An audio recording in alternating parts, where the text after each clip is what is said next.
सभी साथियों को मैं नमस्कार। स्वागत है आप सभी का आज 12 अक्टूबर के जनसत्ता विश्लेषण में।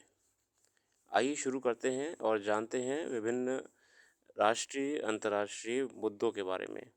प्रथम पृष्ठ पे हमारे सामने गाज़ा पट्टी को लेके खबर आई है। जैसा कि हम जानते हैं कि इज़राइल गाज़ा पट्टी पे जो लगातार हमला कर रहा है, उससे अब वहाँ पे भारी मात्रा में ढेर हो चुका है पूरा मानव बस्ती। ठीक है। 5 दिनों से जारी संघर्ष में दोनों पक्षों से 2200 से ज़्यादा लोग मारे गए हैं। गाज़ा पर इजरायली बमबारी जारी है। इजरायली रक्षा बलों ने गाज़ा में इस्लामिक विश्वविद्यालय को ध्वस्त कर दिया, इजराइल का दावा है। बाकी कोलिजियम को लेके खबर है। कोलिजियम ने न्यायमूर्ति मुरलीधरन को कलकत्ता हाईकोर्ट भेजने की सिफारिश दोहराई। सुप्रीम कोर्ट में 5 जजों की कोलिजियम ने मणिपुर हाईकोर्ट के कार्यवाहक मुख्य न्यायाधीश एम.वी. मुरलीधरन को कलकत्ता हाईकोर्ट में स्थानांतरित करने की सिफारिश की है। तो इनका ट्रांसफ़र हो रहा है आपका कलकत्ता हाईकोर्ट में। गौरतलब है कि अप्रैल में न्यायमूर्ति मुरलीधरन ने एक आदेश पारित कर मणिपुर सरकार से मैती समुदाय को अनुसूचित जनजाति सूची में शामिल करने पर विचार करने को कहा था। अगर आपको याद है तो मणिपुर वायलेंस की शुरुआत कहीं न कहीं ये कहा जाता है कि कोर्ट से हुई थी।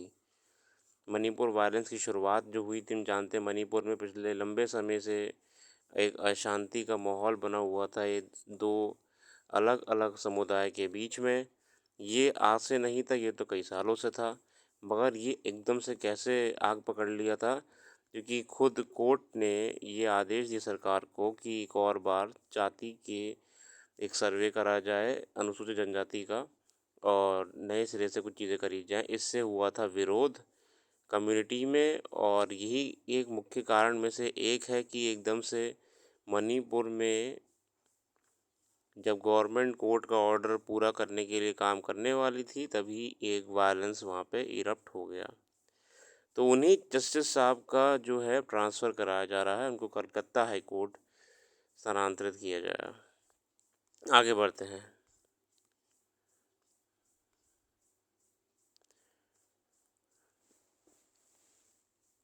यहाँ पे हमारे सामने आ रहा है कि राजनीति का औज़ार, ये वाला आर्टिकल बेसिकली आपके लिए ज़रूरी नहीं है, क्योंकि ये है बेसिकली आपका बिहार सेंसस के ऊपर। ठीक है, जो बिहार सेंसस होना है उसके ऊपर है। एक अच्छी लाइन इसमें लिखी हुई है कि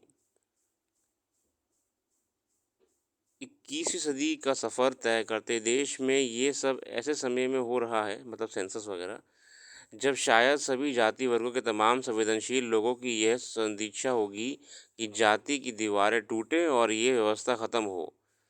शहरों महानगरों में एक ऐसी पीढ़ी तैयार हो रही है जो निजी जीवन और भविष्य के मामले में खुद से संबंधित किसी फैसले के संदर्भ में जाति व्यवस्था के पारंपरिक पैमाने को मानने के लिए तैयार नहीं है और ना ही उस पर ध्यान देती है।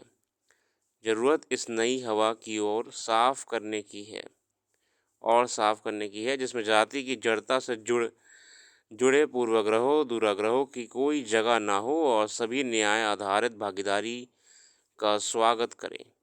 इसमें देश के सभी राजनीतिक दलों की मुख्य जिम्मेदारी बनती है। लेकिन अफसोस की बात यह है कि सभी पार्टियों किसी न किसी बहाने जाति को आधार बनाकर अपने राजनीति ज़मीन पुख्ता करना चाहती हैं। वंचित सामाजिक तबकों के लिए न्याय और भागीदारी सुनिश्चित करने के प्रयासों से कोई इनकार नहीं कर सकता। हम भी जानते हैं, देखिए साथियों, ये बेसिकली जो कास्ट सेंसस वगैरह हो रहा है, इसका कोई लॉजिक नहीं है अब। ठीक है, हो सकता है कि कास्ट सेंसस से बहुत परिवर्तन आए, मगर ये जिस मंशा से हो रहा है, इस मंशा पे सवाल उठाए जा रहे हैं। इलेक्शन से पहले पॉलिटिकली एक नया समीकरण तैयार करने के लिए आगे आते हैं। ये आर्टिकल बेसिकली हमारे बहुत ही भारत की राजनीति में दिग्गज रहे बहुत लीडर लोहिया साहब, एक बहुत बड़े लीडर रहे लोहिया साहब, उनके ऊपर है। राम मनोहर लोहिया जीवन के मात्र 57 वर्ष पूरे कर पाए थे कि 12 अक्टूबर को अचानक से उनकी मृत्यु ने परिवर्तन की समूची राजनीति को जैसे विराम लगा दिया। देश में जोर पकड़ रहा समूचा समाजवाद आंदोलन उनके समय असम निधन से प्रभावित हुआ था।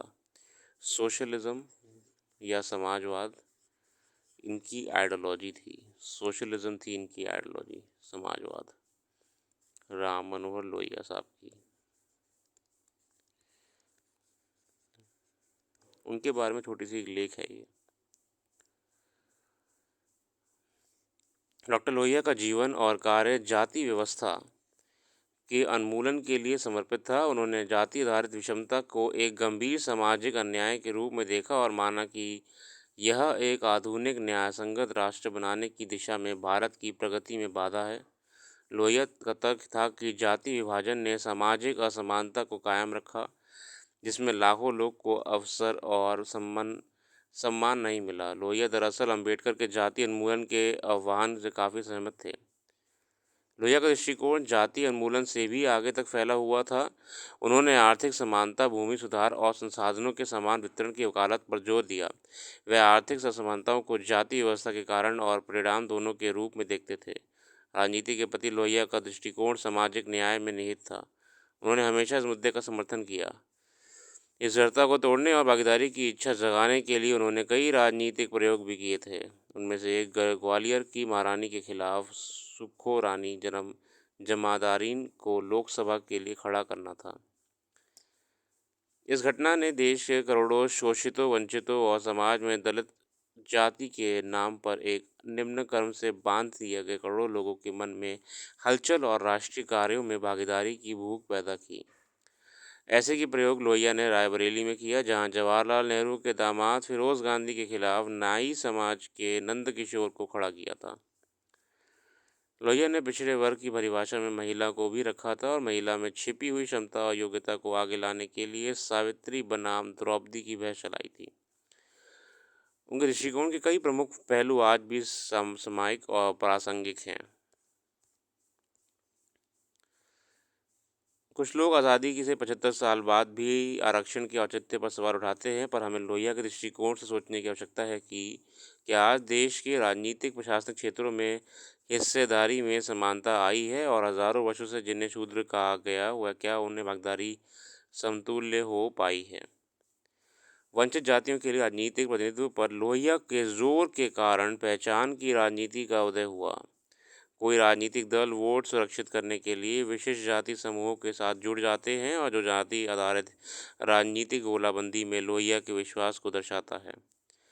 हाशिए पर रहने वाले समुदायों के सशक्तिकरण में लोहिया का प्रभाव स्पष्ट है। विभिन्न जाति आधारित आंदोलन जैसे दलित आंदोलन और ओबीसी लामबंदी उनके विचारों से प्रेरणा लेते हैं।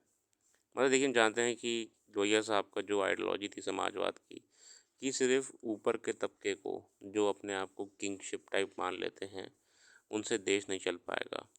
हमको निम्न तबके के लोगों को आगे उठाना पड़ेगा, हमको इन्हें आगे ले जाना पड़ेगा और शासन में इनको भी अपना हिस्सेदारी देने के लिए मौका देना होगा।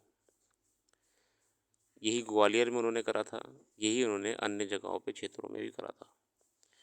समाजवाद का मतलब ये होता है कि हम सब एक साथ मिलके एक दूसरे की समस्याओं पे कार्य करें। आगे आते हैं, ये तो छोड़ दीजिए, कुछ खास नहीं होती खबरें, देश विदेश की डेली की रहती हैं खबरें, तो हमारे लिए इनका कोई संदर्भ नहीं आएगा। ठीक है।